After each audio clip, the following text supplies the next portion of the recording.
Let's talk about the words identity and identify.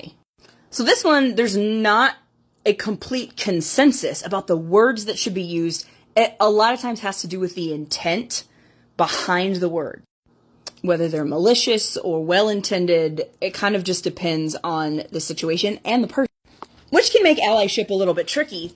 But my suggestion would be, if you have the choice between saying so-and-so identifies as, insert their identity here, or someone is, insert their identity here, go with is, because it's more permanent.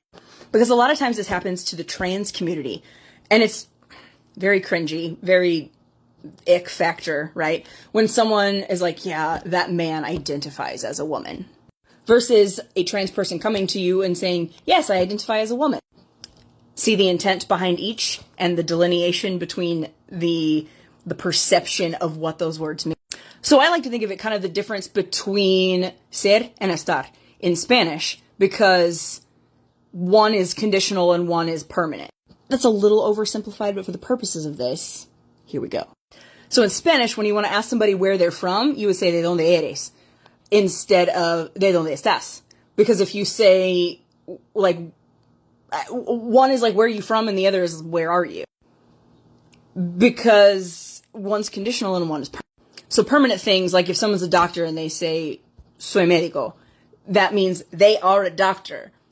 But if someone is like temporarily working at, like, for DoorDash, and they know that that's not a permanent situation, they could say, estoy DoorDashing.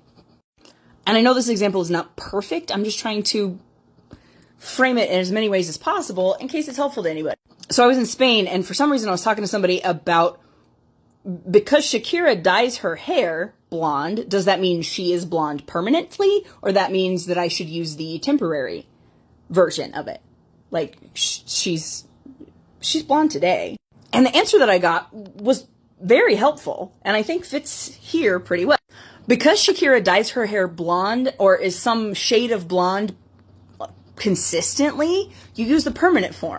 And the same thing kind of applies to personal identity. Now, if someone says, I identify as, and that's how they say it, that's okay, they're allowed to. But if you come in and there's even like a hint of bias or condescension in saying so-and-so identifies as, it's going to be problematic. So instead, just go with the permanent form. So-and-so is a woman. So-and-so is a man. So-and-so is non-binary. So-and-so is two-spirit. So-and-so is a gender. So if we can use the permanent form for Shakira's hair because she's been dyeing it blonde for years and years and years, we can use the permanent form of existence for people who are born like this.